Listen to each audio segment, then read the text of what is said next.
Om Sadashiva Samarambam Shankaracharya Madhyamam Admadacharya Paryantam Vande Guru Paramparam Ishvaro Guratmeti Murti Beda Vibhagine Vyomavda Vyapta Dehaya Dakshinamurtaye Namaha Sava Vedanta Siddhanta Gocharam Tamagocharam Govindam Paramanandam Satguru Pranatoshmaham Om Om Shanti Shanti Shanti Om Namaste Om Shwara Ah,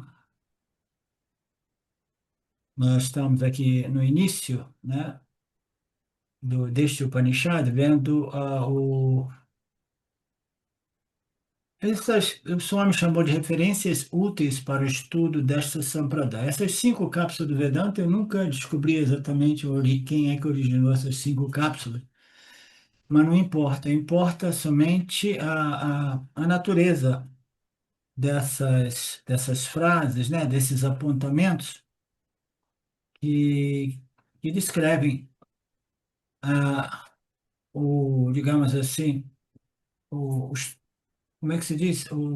As características, não é característica, é cinco cápsulas, como eu diria cápsulas? Características, cinco cápsulas, e depois tem as cinco características da consciência. Mas as cinco cápsulas, Pérolas, os sei cinco lá. pérolas, os cinco pontos principais a respeito desse processo vedântico, né? São apontamentos, naturalmente. E o que que dizem esses apontamentos? Que a realidade é a consciência, que é eterna e onipresente, né? Mas não fala somente que a consciência é a realidade eternamente, onipresentemente, sempre existente. Simplesmente diz que eu sou da natureza da consciência, eternamente presente, e onisciente, omnipresente, né? Existentemente presente. Então, a primeira declaração já é um apontamento forte, né? De dizer que eu sou da natureza da consciência. Quando a gente diz eu sou Brahman, eu sempre prefiro sugerir, né, a vocês dizer eu sou de natureza Brahman. Eu sou de natureza Brahman, essa é a minha real natureza, que é Satchitananda Brahman, eu sou de natureza Brahman, para tentar driblar o ego, a mente da ideia de que eu sou o Brahman, entendeu? Não, eu sou de natureza Brahman, você é de natureza Brahman, todo mundo é de natureza consciência, existência. Ela é onipresente, ela é toda pervasiva, ela é além do tempo, do espaço. Eu sou de natureza consciência. Então, o que é essa consciência, né? Essa consciência aí a gente vai definir depois nas características, que diz que não é isso, não é isso, não é isso, não é aquilo, né? Fundamentalmente, é a luz que ilumina e revela tudo que é isso ou aquilo, que são caracterizados pelas sobreposições dos gunas de Maya, né? Então, eu sou de natureza consciência, eu sou de natureza eternidade, imortalidade, além do nascimento e morte, todo pervasivo, omnipresente, a única realidade, né? E eu sou a única fonte de paz, segurança e felicidade. Então, por que que é tão importante esta cápsula, né?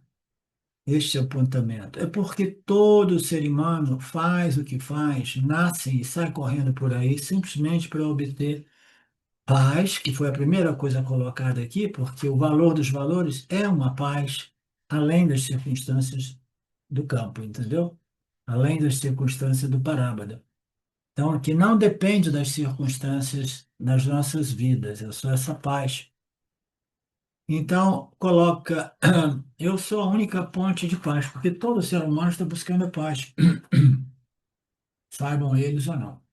Todo ser humano está buscando a pacificação mental, um coração calmo, tranquilo, com a mente clara, focada, capaz de discernir, né? Então, eu sou essa única fonte de paz. Então, aí já é um apontamento muito importante, porque a gente não vai encontrar paz em nenhum outro lugar que não seja, né, na compreensão de minha real natureza. Não é que existe um Brahman onde se experimenta a paz. A compreensão, eu sou de natureza ilimitada, eu sou de natureza infinita, eu sou de natureza Brahman. Esta compreensão, devidamente assimilada e internalizada, produz a paz, tá? Não significa que Brahman seja a paz. Significa somente dizer que o Jiva Atma, uma vez assimilado, né, assimilando, tem assimilado esta compreensão de sua real natureza na consciência, em Brahman como Brahman, uma vez que o Jiva Atma, que é a única entidade que experiencia esta ordem projetada pelo Prakriti de Maya, esse Jiva Atma, ele vai compreender que a sua natureza intrínseca é a única fonte de paz. Mas o que que significa isso? Somente o Jiva Atma, a entidade experienciadora, experimenta os pares opostos. Somente o Jiva Atma experimenta a paz e a aflição, a paz e a guerra, entendeu? Todos os pares opostos são experimentados pelo pobre Jiva humano, né? Ele experimenta sempre em relação aos pares opostos. Então, quando diz eu sou a única fonte de paz, é o Jiva Atma, né? Uma vez tendo assimilado a compreensão de sua real natureza, fala assim: eu gosto de paz, é natural que todos nós queiramos a paz e não a dor, a guerra, a aflição, né? E essa paz, ela é a minha real natureza. Então, como é que eu vou desfrutar de uma paz que é a minha real natureza? É acreditando realmente que a minha real natureza é a única realidade. Porque onde existe um sem o segundo, existe paz. Conflito é sempre onde tem dois ou mais. Papadia costumava dizer brincando, entendeu? Se você vive, né, associado a outras pessoas, casais, né, isso e aquilo, saiba que onde existem dois, wherever there are two, there is disagreement. Onde tem dois, tem desacordo, tem briga e tem o oposto da paz e da tranquilidade, entendeu? Porque é a natureza da dualidade. A dualidade é não somente dualidade, mas é diversidade. E diversidade principalmente de raga e vestas, de quereres e não quereres, de gostos e desgostos. Você encontrar duas pessoas, como nós falávamos ontem durante o jantar, duas pessoas absolutamente compatíveis. Ah, esses são os meus raga e vestas, então a gente bateu, compatível, pá. Entendeu? Os meus gostos e desgostos, quereres e não quereres, desejos e aversões são compatíveis totalmente. Isso não existe. Então, onde existe dois, existe sempre insegurança. Como você compreende a sua real natureza como a não dualidade, a consciência, a única realidade, um sem o segundo, onde não existe um segundo princípio, um segundo elemento, então o Jiva Atma, vivendo no âmbito desta dualidade, desta pluralidade, desta diversidade de jivas e de outros objetos, ainda assim ele desfruta de uma paz que, mais uma vez, é inerente à sua real natureza, mas que transpira através da sua natureza, entidade experienciadora, e emite. Então, qual é o benefício? Agora que eu sei que eu sou de natureza consciência, única realidade, agora eu compreendi que eu sou a única fonte de paz e, como consequência, qual é o pala, qual é o resultado, qual é o benefício? Eu desfruto de uma paz que é inerente à compreensão clara, livre de dúvidas, de que a minha real natureza é a consciência, a única realidade.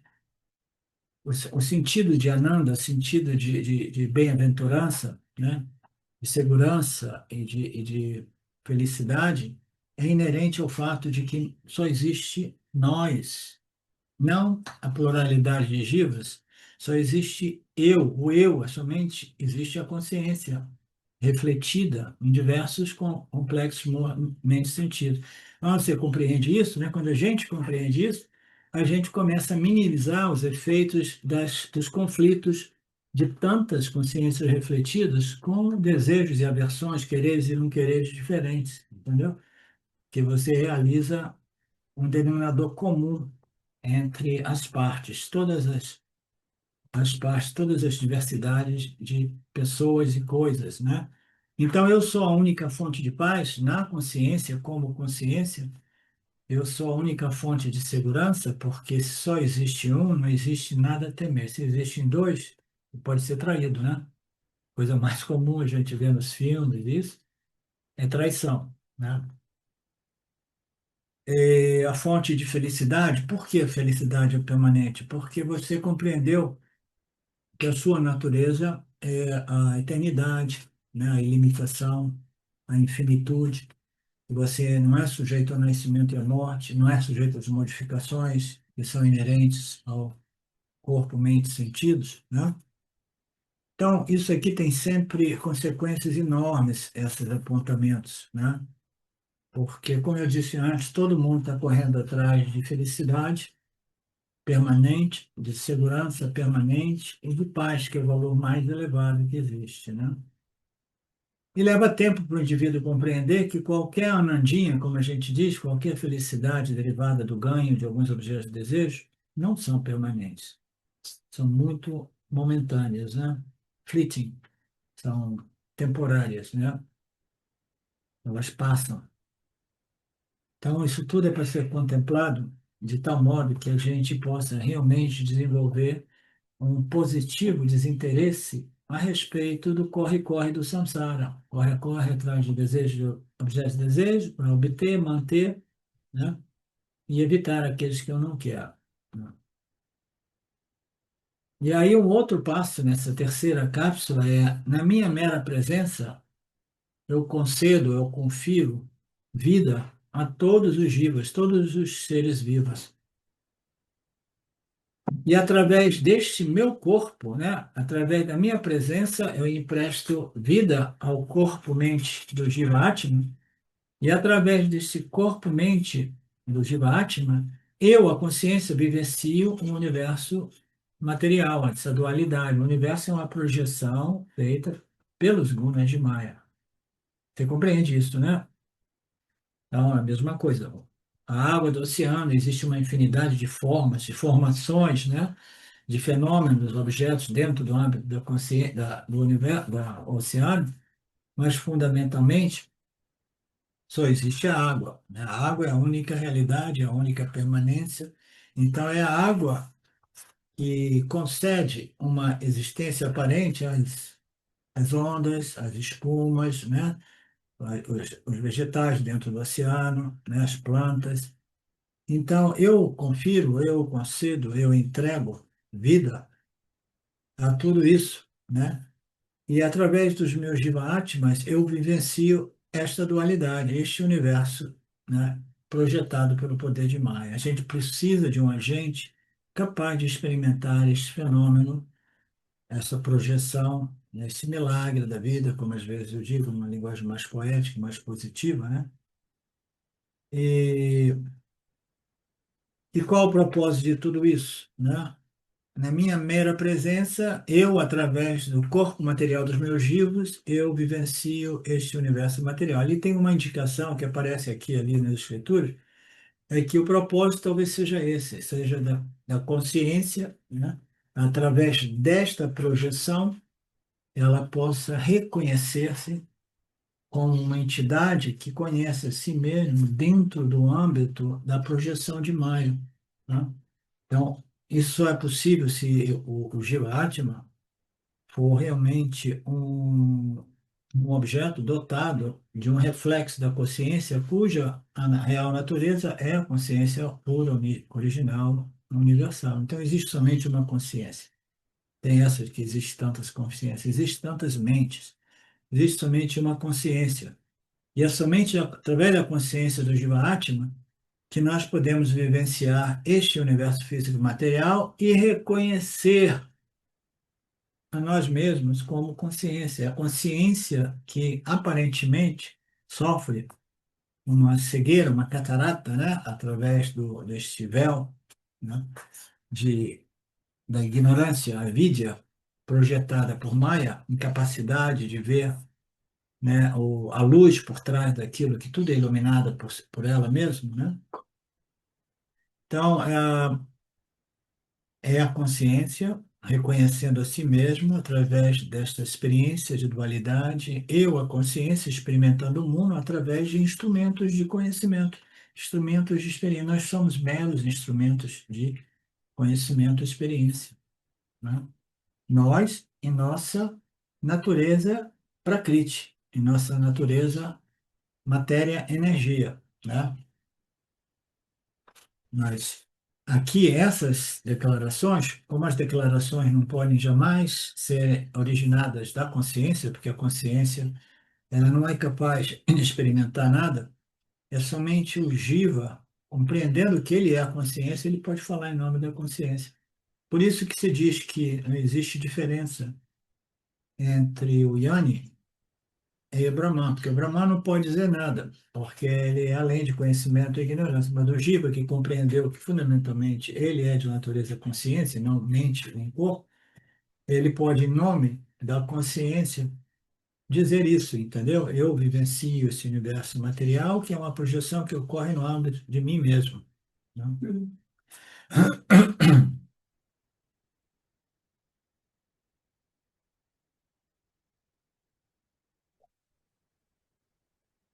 E aí a gente vê uma situação muito legal, porque a consciência, não sendo uma entidade que experiencia nada, ela precisa de instrumentos para experimentar e conhecer o mundo. E aí esse instrumento, falando em nome da consciência, vai dizer assim, eu, a consciência, né? Eu posso falar eu, consciência, como Jivati. Eu, a consciência, né? Eu experimento tudo que existe nesse universo através desse instrumento corpo-mente. E embora eu experimente tudo, eu não sou afetado por nada. Nada que ocorra no mundo material, né? E no meu corpo, e no instrumento material, né? Eu, através do meu corpo-mente, eu obtenho experiência e conhecimento desse mundo, mas eu não sou afetado. Essa, de novo, é uma declaração feita em Mitya pelo Jiva-Atma, que somente o Jiva-Atma pode determinar coisas, experimentar e chegar a determinadas conclusões, sejam elas corretas ou equivocadas. A consciência é simplesmente a existência e a consciência que concede ao Jiva Atma o role, né, o papel, né, o status de entidade que experimenta e conhece. Tudo certo? Então, eu, a consciência, através dos meus livros, jamais sou afetado por nada que eu experimento e conheça, independente do que ocorra neste mundo e o que ocorra neste instrumento corpo-mente, através do qual eu experimento o mundo. Eu sou livre. Consciência é livre, independente do instrumento corpo-mente e o mundo obtido, percebido e conhecido por esse instrumento, né? São tudo declarações feitas sempre pelo Jiva, o Jiva que compreendeu sua real natureza. Ao esquecer a minha natureza, de novo o Jiva, aí o Jiva, ele lembra da sua alta ignorância no passado, né? Ele fala, ao esquecer a minha real natureza, como no passado, eu transformei a minha vida num fardo. Mas, finalmente, ao lembrar de minha natureza, a vida se transformou num lila, num entretenimento, num jogo, né? Então, são afirmações lindas, maravilhosas, né? E me faz lembrar também um pouco da história de Buda, né? O budismo, que de qualquer modo rejeitou o conceito de Deus Criador, mas ele jamais rejeitou a ideia de que existe uma realidade e que o papel de todo ser humano é lembrar dessa realidade, lembrar daquilo que você realmente é, né? Samasati dizem que foi a última palavra de Buda, 2.500 atrás, dizendo para os seus discípulos mais próximos, né? Como a última mensagem, Samasati. Lembre-se, lembre-se, sempre, jamais esqueça. Por isso que eu me lembrei agora. Ao esquecer a minha natureza, que é o caso de todo ser humano, né? Sobre o spell, né? De avidya, essa ignorância, né? Esquece aquilo que ele é. É exatamente como uma onda que se tornou senciente e esqueceu que ela é, primeiro, o oceano e depois a água, a natureza absoluta do oceano. a onda vai ficar em aflição, experimentando um senso de limitação, mortalidade, etc. Portanto, ao esquecer a minha natureza, a vida é simplesmente uma constante busca pela segurança, felicidade e paz nesse mundo absolutamente, por natureza, inseguro, né? E livre, né? Privado de paz e de felicidade intrínseca, né? Portanto, eu estou aqui para lembrar da minha natureza. Eu estou aqui para ouvir, né, a música dos Upanishads, que mais ou menos como assim, o conceito do despertar espiritual também tem muito a ver com o budismo, né? Como se fosse chacoalhando, desperta, desperta deste sonho, né? Lembre-se do que você é. E assim a sua vida se torna um entretenimento. As 5 características da consciência, naturalmente, são quase todas elas definidas em negação, que, como nós sabemos, a consciência uma tábula rasa. Você diz? Você conhece essa expressão? Tábula rasa? Como é que Tábua, diz? tábua rasa. Tábua rasa. É uma tábua, não tem nada escrito nela, né? Não tem nada que você possa dizer, ah, então é isso, é aquilo, aquilo é simplesmente nirguna. A guna, os gunas é que vão configurar cada uma, cada um desses corpo, mente, sentido, essas entidades, né? Então a mente humana é configurada através de uma infinidade, né, de características únicas, né? Mas aqui as características da consciência começam com a negação de um fato muito comum, principalmente, não sei, de repente sempre foi assim, que é uma inversão. Uma inversão, e aqui ele vai reverter essa inversão, que é que a consciência não é subproduto da matéria. Consciência não é subproduto do corpo físico. A consciência não é um subproduto de energia alguma. E ela não é parte, aí tem o PPP, né? Não é parte, produto ou propriedade da matéria. E no caso aqui, a matéria, né? Ela se refere a nível microcósmico, né? Ao corpo-mente do Jiva, né? O corpo físico é matéria, a mente é matéria sutil.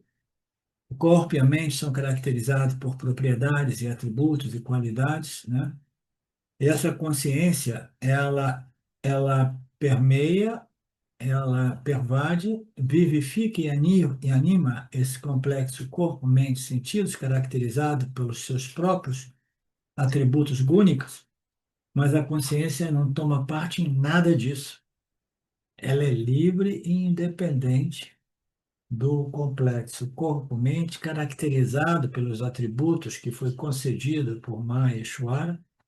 A consciência, ela faz isso, é a única realidade, e ela não toma parte, porque ela não é um produto ou uma propriedade do corpo, ela é uma entidade livre e independente que permeia, pervade e vivifica o corpo sem jamais estar envolvido com o corpo, sem jamais ser afetado. Ah, esse corpo não está se comportando bem, então a consciência começa a sofrer. Não, a consciência simplesmente ela é o pano de fundo, como a gente diz, é o apoio, né? E é simplesmente um aparato que reflete todos os vivos e todos os objetos do cosmos. Ela não é nem produto, nem propriedade da matéria, do mundo, do cosmos e do corpo físico, da corpo mental do Jiva. Ela não é parte nada disso, ela é uma entidade livre e independente. Eu gosto muito do fato de que essas características apontam para o fato de que a consciência é uma entidade. Aí, mais de uma vez, eu fui pesquisar o significado da palavra entidade, entendeu?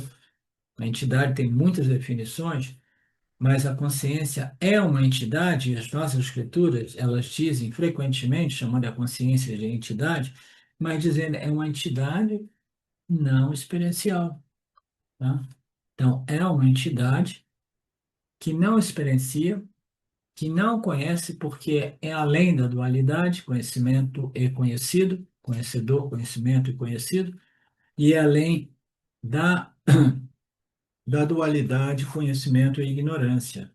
Então, é uma entidade não experiencial, é simplesmente a consciência que, uma vez refletida num instrumento, faz do instrumento uma entidade experienciadora, faz do instrumento uma entidade conhecedora, que vai conhecer, né, o que consegue conhecer, sabendo das limitações intelectuais de todo tipo. Muitos desses conhecimentos vão ser conhecimentos ruins, outros vão ser conhecimentos bons, e a consciência ela permanece livre e além, né, do conhecimento bom e do conhecimento ruim, ou a total ausência de conhecimento, como no caso do sono profundo, né? Ela permanece lá livre. Ela é uma entidade livre, independente, que permeia, vivifica e testemunha tudo. A consciência não é limitada pelos contornos do corpo, como nós sabemos, ela é toda pervasiva. Então, essa consciência ela não depende de um aparato corpo-mente da Betânia, por exemplo, porque ela não é limitada pelos contornos do corpo físico e da mente da Betânia. Ela é infinitamente pervasiva e ilimitada, né? E ela simplesmente ela tem um xodó, eu costumo dizer assim, um xodó, costumava, né, nos velhos tempos, tem um xodó com o organismo complexo corpo-mente. Onde tem um complexo corpo-mente, significa que tem um corpo físico e um corpo material. Um corpo material físico e um corpo sutil. Onde tem um corpo sutil, essa consciência brilha como consciência refletida. No caso dos Jiva-Atmas, a consciência humana. No caso das minhas galinhas, é a consciência de galinha, entendeu? Cachorro, gato. Então, ela não é limitada por nenhum desses corpo-mentes refletores, né, nos quais ela reflete, e ela não depende de nenhum desse corpo, ela é livre e independente. Se um corpo cai por qualquer motivo kármico, né, ela tem uma infinidade de outros aparatos para refletir, né? Eu costumava dizer, brincando, que a consciência é essa entidade mais vaidosa que existe. Ela tem um xodó com os corpos-mente, com o complexo corpo-mente, onde ela encontra um complexo corpo-mente, significando um corpo material e um corpo sutil, ela brilha como consciência animal, consciência vegetal e consciência humana, né? Ela gosta de brilhar, né? E ela é independente de tudo isso. Em Sagadatta Maharaj costumava brincar dizendo que consciência faz propaganda, advertisement de si mesmo o tempo todo. Como é que ela faz propaganda de si? Principalmente através dos livros humanos. Qual é a publicidade? Qual é o indicador? Qual é a coisa na qual a gente pode olhar e tentar rastrear a consciência para ela mesma? O aham. Ela brilha na mente do Jivan como aham. Eu sou, eu existo. Satit. Eu existo, eu sou. Satit. Mas a tragédia é que essa consciência refletida, que sabe que ela existe conscientemente, ou conscientemente existe, né? Ela cai no erro, no equívoco de identificar-se no corpo como corpo e ela não desfruta do elemento Ananda. Eu sou, eu existo, eu sou a única realidade, a consciência, a existência, né? Eu sou infinitamente não limitado. Então, o processo do Vedanta é simplesmente o processo de integrar a nossa natureza Ananda aos dois outros aspectos, né, as características no âmbito da nossa experiência humana, que é o fato de que nós somos conscientes da nossa existência e que nós existimos conscientemente, e aí a gente tem que simplesmente, né, seguir esses ensinamentos e meditar, contemplar até a gente compreender que essa existência consciente, ou essa consciência existente, ela é de natureza uma sem um segunda, porque a consciência não é a mente. A mente é uma configuração pluralística, existe bilhões, trilhões, ninguém sabe o número de mentes, configurações que existem, dependendo do número de almas individuais que existam no cosmos. Mas a consciência é uma, e somente uma. Ela não encolhe, ela não se expande, né? Ela não é limitada por nenhum desses instrumentos de conhecimento.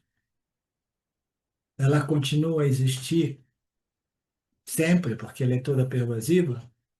Os instrumentos vão ficando velhos, vão morrendo prematuramente, ela permanece inalterada. Ela permanece sem nenhuma, como é que se diz? Sem ser afetada por nada disso, né? Então, ela continua a existir sempre, né? Na presença de instrumentos corpo-mente ou até mesmo na ausência de todos os instrumentos corpo-mente, né? Então, o que que isso se traduz como? Se traduz com fatos de, primeiro, eu sou de natureza brahmana, né? Eu não sou um subproduto desse mundo físico material. O mundo físico material é simplesmente um reflexo, assim por dizer, que ocorre, um brilho que ocorre dentro dessa consciência ou no aparato refletor de Maya, né? Eu ilumino e revelo tudo isso, eu permaneço sempre não afetado, eu sou não limitado pelos contornos da matéria, pelos namarupas, né, pelas configurações, eu existo sempre na presença e na ausência do cosmos, do universo, né? Mas na ausência do universo e na ausência do corpo físico, eu continuo brilhando do mesmo modo. Não significa que eu sou a única realidade, e esse corpo-mente é um instrumento, esse corpo-mente nos serve para concluir esse processo, né, que culmina com esse Purushata, que é a busca do propósito supremo, que é o autoconhecimento e libertação. E deixar o corpo para trás não é mais um problema por dois motivos, né? Eu já tirei total proveito da dualidade conhecedor, conhecido, experienciador, conhecido. Tudo isso servia para me direcionar em direção à busca da minha real natureza. Então, o primeiro ponto é, eu não tenho nenhum problema porque eu já usei o corpo-mente, né? Ele pode ir, né? Eu me identifico agora como consciência e existência, né? E, por outro lado, né, até mesmo no outro nível, se existe alguma coisa assim, mas esse mundo é tão maravilhoso, é tão lindo, é isso e aquilo, não? Então, nós podemos sempre dizer também que não importa, eu tenho tantos outros instrumentos, né? Se eu perder esse corpo, eu vou estar vendo esse mundo através do corpo-mente da massa, através do corpo-mente de todos os livros, de todos os pássaros, entendeu? Eu sou a única realidade, né? Mas, fundamentalmente, tudo isso ele é transformador na medida que a gente compreende o real propósito dessa dualidade, o real propósito dessa encarnação nossa como seres humanos, é exatamente esse, nos levar ao ponto, né, no qual nós focalizamos todos os nossos esforços, né, todos os nossos investimentos, todas as nossas fichas na busca do Supremo, né? Esse objetivo supremo, que é o conhecimento da realidade dentro do âmbito da realidade aparente. Então, quando a gente tem isso muito claro, né, a gente vai desenvolvendo uma vairagya, sempre mais vairagya, entendeu? De tal modo que a gente não sente mais esse famoso terror, medo a respeito da sindita morte, né? Porque eu me identifiquei como imortal Brahman, como eterno Brahman, um não nascido Brahman, né? Eu sou a consciência, eu sou a existência, eu concedo consciência e existência a todos os objetos fenomenais do universo e eu permaneço inalterada, inafetada, né? Apesar de todas as mudanças nesse fenômeno mítia, né?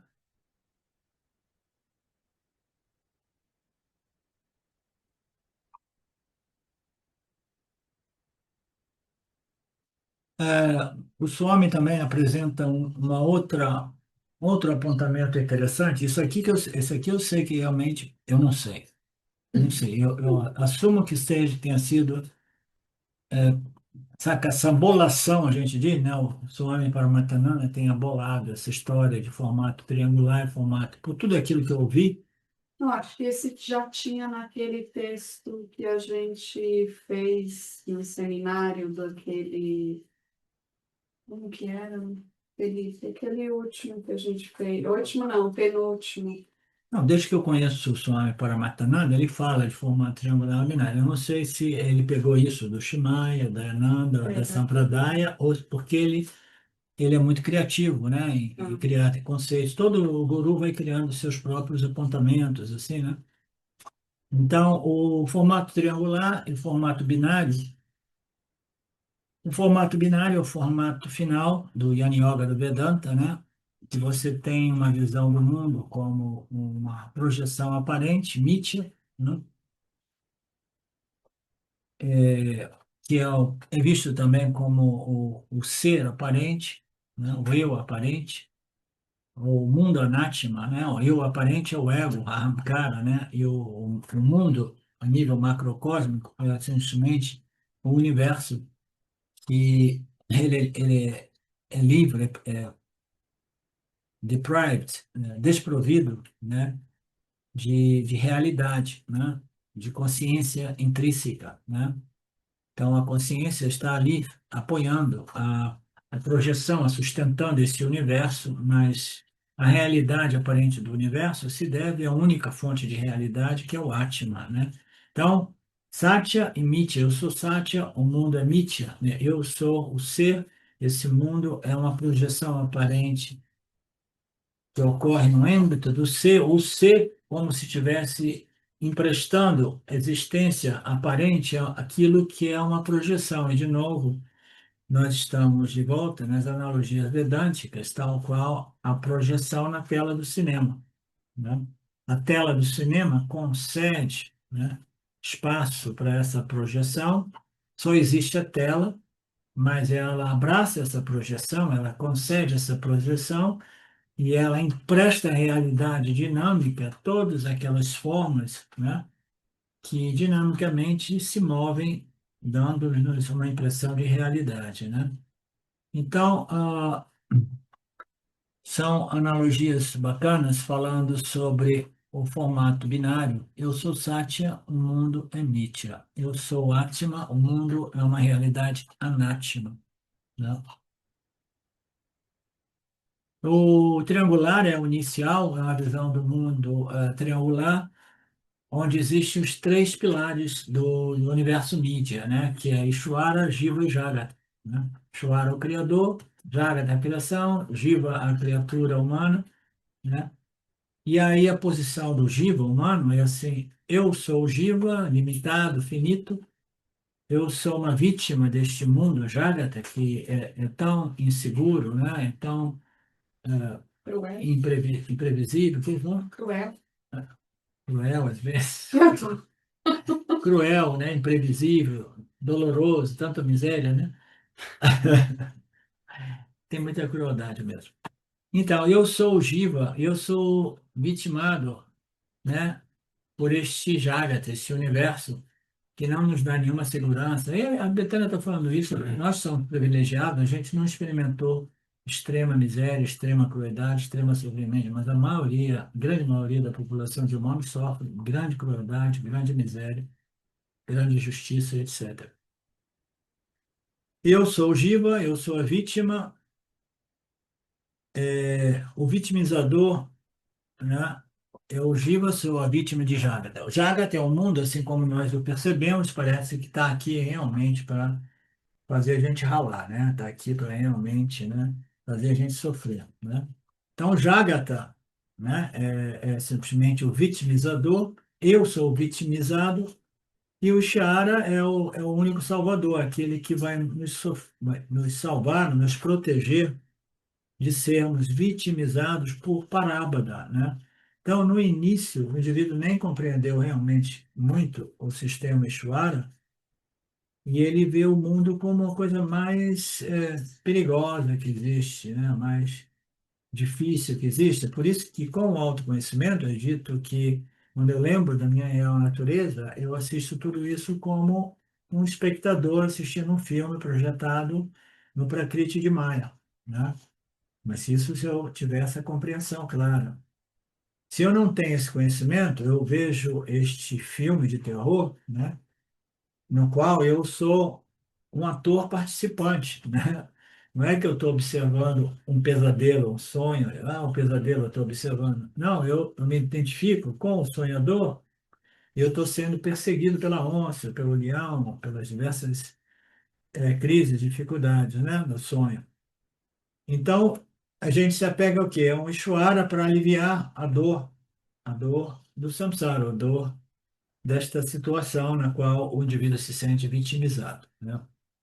Então, não tem jeito, nós temos que começar com o formato triangular e a chave aqui é não ficar ali simplesmente reclamando do mundo, reclamando da vida, se fazendo de vítima. A vitimização é uma coisa horrível, né? A gente precisa compreender minimamente esse sistema de tal modo que a gente assuma as nossas responsabilidades, né?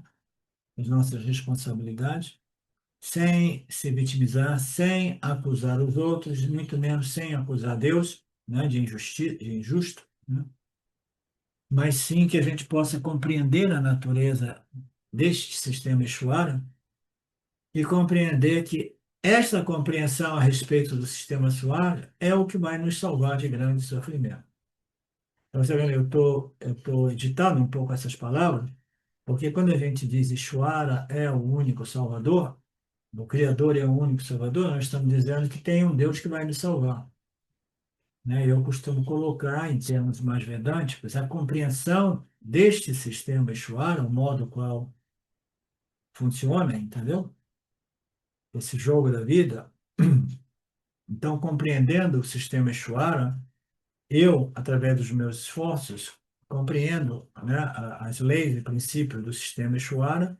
Eu sou grato por Ishvara, porque, acima de tudo, Ishvara nos criou e nos colocou aqui, né? Aí tem pessoas que vão dizer assim, mas colocou aqui para sofrer, Ishvara deve ser uma entidade realmente, como é, sadista, né? Colocar a gente, tanta gente sofrendo muito mais, né? Então, aí existe um pouco de dificuldade as pessoas compreenderem que karma tudo é movido por leis precisas, inclusive a causalidade, causa e efeito, ações e seus resultados, né? Que é uma das teorias, mas é uma das leis que regem o campo das experiências humanas, que é contestado por muitas pessoas, porque as pessoas não conseguem ver além daquela visão, né, estreita, né, que vê assim, não, não, é uma criancinha, nasceu hoje, por que que nasceu em circunstâncias tão desfavoráveis? Por que está sofrendo já de fome, né? Não tem leite, não tem nada, né? Aí a escritura nos diz, olha, isso aqui o quadro da situação é muito mais completo. Não existe somente uma vida, existe uma infinidade de nascimentos, mortes e renascimentos, e todas elas são caracterizadas ou desenhadas através do karma dos indivíduos, né? Méritos e deméritos, né? E Papa Karma serve para purificar a alma também. A gente, assim por dizer, a gente vai pagando os nossos pecados, vai se purificando na presença do fogo, da dor, né? Em vez do prazer, do amor, né? Da luz, do amor, também no fogo da dor, isso purifica, né?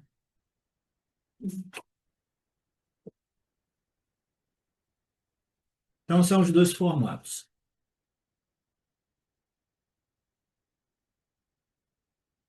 Então, você inicia como um Kami Yogi para se tornar um Yin Yogi. Você passa da versão triangular, você compreende o sistema Ishvara, você para de se vitimizar, né?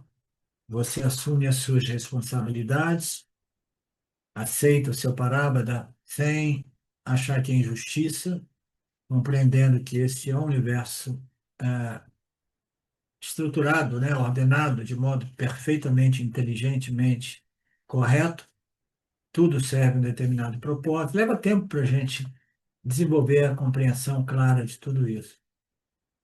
E aí, tendo desenvolvido essa compreensão, nós vivemos em paz com o sistema Ushvara. A gente não está ali, né, conflitando com o sistema Shuara, reclamando do sistema Shuara, por que eu isso, mas por que isso, por que aquilo. Você tem uma compreensão, né, que permite o indivíduo, pelo menos pacificar a mente, de modo que, porque, muito embora todos os ensinamentos do Karma, Dharma, né, sejam Adyaropa, né, são conceitos que vão sendo apresentados para serem retirados mais tarde, né? Mas no início você precisa desenvolver uma mente pacificada, uma mente contemplativa, uma mente satívica, através da compreensão desse modelo sistema Ishvara, tá? Porque senão o Jiva ele está sempre lutando, achando que se está curtindo de carro, de papa, de punha, né? Através de circunstâncias favoráveis do ponto de vista financeiro, material, etc., vai desfrutando de tudo aquilo sem nenhuma gratidão, porque não compreendeu que isso aqui está conectado com ações passadas. Eu corri atrás de dinheiro, segurança, prosperidade, e eu não colhi os frutos de todos os esforços que eu coloquei no sistema, e agora eu estou vindo aqui, eu colhi os frutos rapidamente. Por quê? Porque eu já tinha colocado esforço suficiente na direção da prosperidade, e assim em todos os outros campos da experiência humana. Então, um dia ele vai compreendendo tudo isso, ele vai se qualificando para um outro formato de espiritualidade, que é eu sou Satya, o mundo é Mithya. E vocês acreditem ou não, até mesmo eu sou Satya, o mundo é Mithya, é um formato que depois tem que ser jogado fora, entendeu?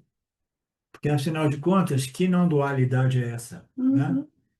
Satya e Mithya, né? E no final das contas a gente vai dizer, não, não, isso aqui foi um outro Adyaropa que tem que ser retirado no final, porque em realidade só existe você.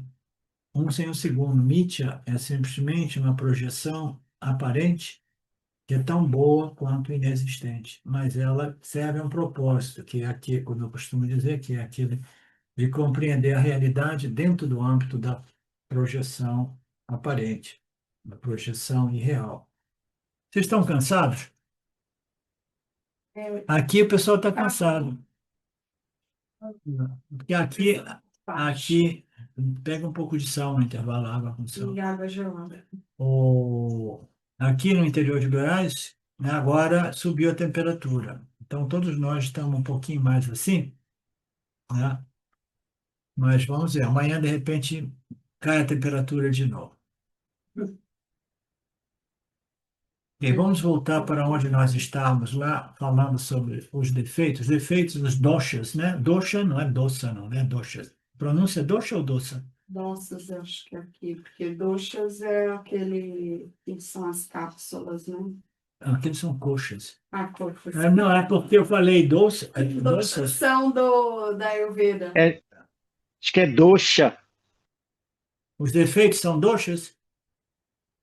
Doxas Eu é acho que pronuncia doshas, né? O S ali é, É, é às vezes um pronuncia chiado, com né? CH, às vezes não. Eu vou prestar atenção no some para resolver essa dúvida. porque doxas é da É, Ayurveda. doxas é uma outra coisa, coxas é uma outra coisa, mas talvez seja, defeito seja doxa mesmo. É só jogar aqui no Google e pedir para eles fazerem a pronúncia. Ok.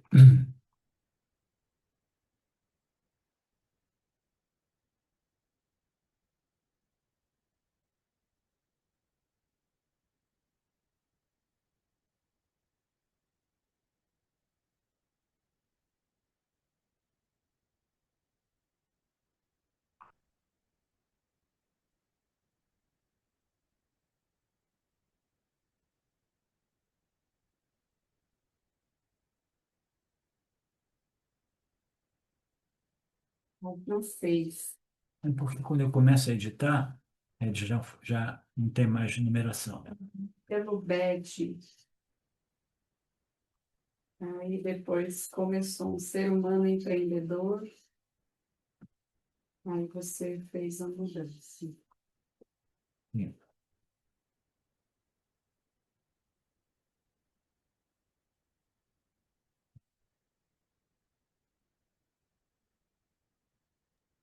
Professor, Sim?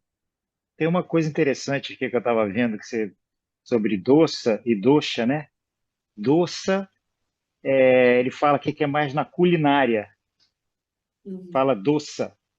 E dosha em sânscrito com CH ou SH, ou que pronuncia-se com SH ou CH em sânscrito, dosha e doça para culinária. Doxa é defeito mesmo, né? Eu vou aprofundar aqui depois um pouco mais, Tá. mas eu acho que Primeira coisa é colocar a palavra dosa, D-O-S-A, em sânscrito e pegar a tradução em português. Aí, se dosa significa defeito, aí a gente tem que ver como pronuncia dosa em sânscrito. tá dizendo que é falha, vício, defeito, né? Falha, o vício. É. E pronuncia dosha, né? Da última aqui que eu olhei, ele está falando que dosha é chiado, né? Dosha. Ah, ok. Eu acho que é dosha. Eu vou começar a dizer dosha, mas eu vou prestar atenção na fala do Swami.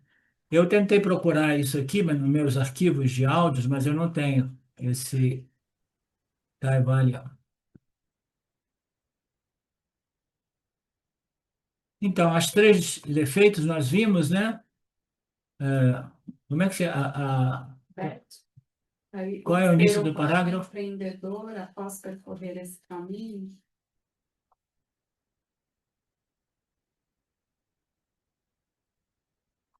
Depois de um que está em negrito, que escreve bad, tem uma Ah, sim. frase abaixo. Obrigado. Um ser humano empreendedor, após percorrer esse caminho por um longo tempo, vai questionar: será que existe um propósito superior que não seja segurança, entretenimento, prazeres e Dharma, né? Então, são raros indivíduos, segundo o Swami, a maioria das pessoas são incapazes de chegar a esse questionamento, né?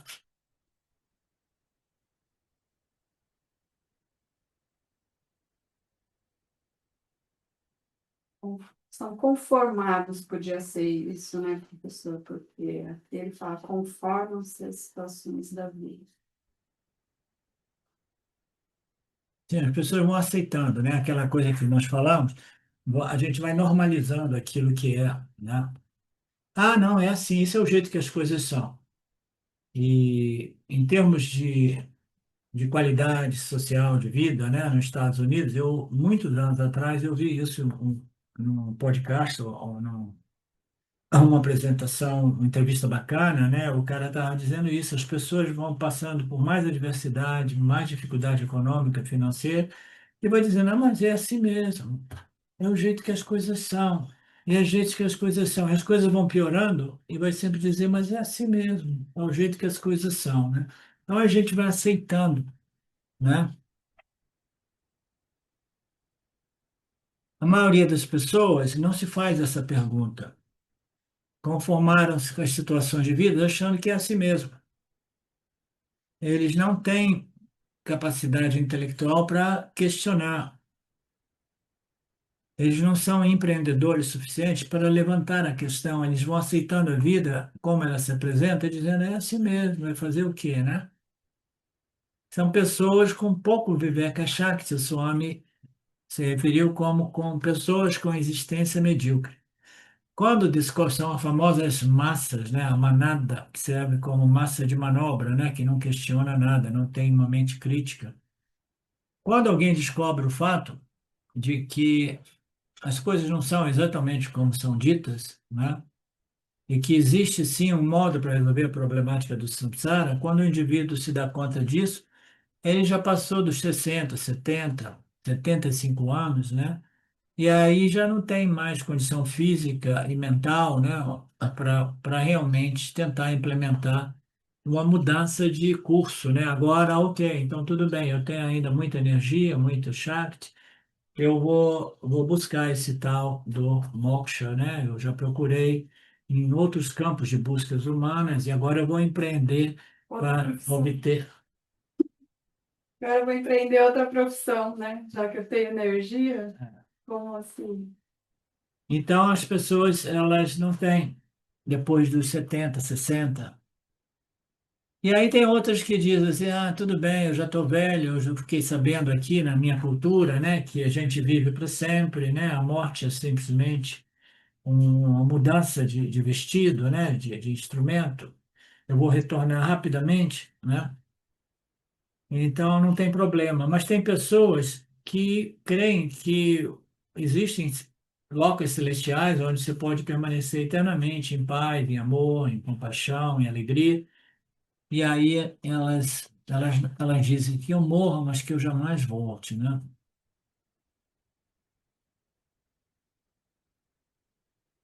Não é necessário pensar se existe um atalho de rendição através de Saranagati. Eu não tenho aqui a minha aluna em inglês, que ela sempre me ajuda com os termos em sânscrito.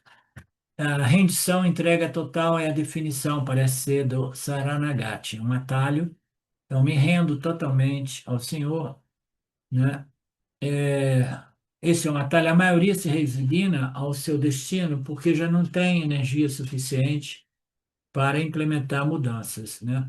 Novos empreendimentos, tal qual a busca pela solução permanente da problemática do samsara. E aí o Swami apresenta um conceito muito legal que explica, mais uma vez, a estrutura védica, no qual existem 4 ashramas, né? O primeiro, você é uma criança que vai estudar, você fica ali até a idade de 14 anos, eu acho, e depois você vai se preparar para ser um provedor, um chefe de família e essas coisas assim, né? É dito que, agora não sei exatamente qual o período de idade, mas aqui o ponto que o Swami está apresentando, que é legal e clarifica, que é aquela estrutura indiana na qual o indivíduo ele se casa muito cedo, né? É para evitar esse problema. Você espera para casar e a vantagem, casam-se cedo. Não, antigamente se casava cedo. A vantagem é que se uma pessoa simplesmente abandonava o prazer. Não, deixa eu lembrar aqui desse conceito. A vantagem é que se alcançava o Vairagya aos 40 anos, pois já se era um avô nessa idade. Está dizendo assim, se você se casa muito cedo, a vantagem daquela estrutura, você casou na idade de 12, por exemplo, que era comum no passado. Então, daqui a pouco você começa a procriar. Aí, quando você é 40, você já criou seus filhos, tá? Então, você tem a possibilidade de estar qualificado para renunciar aos prazeres do mundo, sensoriais, sexuais, né? Você está preparado para entrar no outro ashrama, que é o ashrama do estudo das escrituras. Então, aqui que eles falam assim, você já desenvolveu o Vairagya, que é uma das qualificações, que quase que invariavelmente ela é obtida na medida que você atravessa ela sem suprimi-la e no final das contas você compreende os defeitos e as limitações daquela busca por prazer, busca por segurança, por família, né? Agora, um indivíduo que começa com 40 anos, né? Aí ele vai criar família, isso e aquilo. Quando ele tiver com os filhos criados, isso ele já está com 70, né? Aí com 70 diz, agora sim, agora você pode mudar para o outro ashrama, que é o estudo das escrituras. É o terceiro ashrama. Depois o quarto ashrama é simplesmente nididhyasana. Você se retira totalmente e vai viver no Gurukula, ou até mesmo no lugarzinho lá na sua terra, na sua casa, mas totalmente dedicado ao nididhyasana, né? Então a pessoa está velha demais para empreender este busca pelo objetivo supremo. Essa busca pelo objetivo supremo precisa ser iniciada quando nós temos aí uma certa saúde. O Papadir, naquela época, eu tinha 38 anos, alguma coisa assim, 39. E Papaji, eu era muito inspirado pelo o Nisargadatta Maharaj, porque ele dizia que ele realizou na idade de 40, de 39, alguma coisa assim. E somente depois de 3 anos de associação com o guru dele, e o guru dele já não estava nem mais vivo. Ele entrou em contato, teve 3 contatos com o guru dele, recebeu algumas instruções, seguiu as palavras e instruções do guru dele e colheu os resultados depois, independentemente do guru dele ter deixado o corpo jovem, né? Então eu dizia assim, nossa, que legal.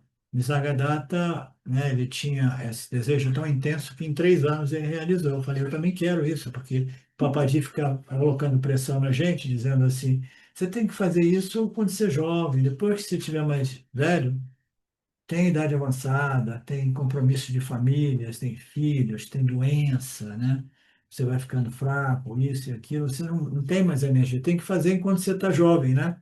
Então tinha a pressão de Papaji e o fato de que eu estava chegando nos 40, que fariam uns 3 anos que eu estava associado ao Nisargadatta Maharaj, né? E eu pensava nisso. Aqui está dizendo, sim, faz um sentido, porque depois de muito tempo, quando nós somos já muito mais velhos, muito frequentemente nós já não temos a coragem, tá? A coragem, porque a coragem também é parte da juventude. Eu, quando eu penso nas coisas que eu fiz quando eu era jovem, eu arriscava tudo, entendeu? Agora, como é que você vai arriscar na idade de 70, 80 anos? Entendeu? Você não tem energia para dar a volta por cima, para reinventar a sua vida de novo, de novo. Eu passei a minha vida toda me reinventando em lugares diferentes, situações diferentes. Então, a idade aqui está sendo apresentada assim, né? Se você biologicamente é muito velho, você não tem muita possibilidade de reinventar-se ou de buscar uma solução diferente da evolução, das buscas por segurança, prazeres e virtudes, né? Ele diz, na nossa tradição, o jovem se casa 13, 14, tem muitas discussões, que talvez não seja ideal, mas ainda assim, a vantagem é clara, né? Numa idade ainda muito jovem, eles podiam se mover para o terceira estrutura, dentro da estrutura védica, né, do ashrama, eles delegaram o que tinham, deixaram os filhos, a mulher, isso, aquilo, e eles vão simplesmente estudar as escrituras, fazer o Upasana, etc., etc., para mais tarde entrar nos Upanishads e fazer o Nididhyasa. São 4 estágios de vida, né? Cada uma delas, eu acho que são 21 anos, uma coisa assim, agora eu não lembro. Mas, de qualquer modo, esse é o conceito. Mas o Swami também diz, a vantagem que é, tá, ele tem ainda energia suficiente, ele obteve despaixão, porque ele atravessou a paixão. Você não consegue obter despaixão sem atravessar uma paixão, a menos que você seja um gênio espiritual. Você já nasce sem desejo de riquezas, de prosperidade, de dinheiro, fama, prestígio, e você já nasce, entendeu? Sem desejos sensuais, sexuais ou sensoriais. Você já nasceu, né, quase que como uma batata já quase que totalmente cozida, né? Mas tem que botar no forno só por alguns anos, né? Então, ele já tem essa preparação, esse vairagya suficiente. E aí a pessoa em torno de 40, 45, a saúde física está boa ainda, e ele pode realmente empreender a busca pela, por moksha, né, com grande chance de sucesso, né?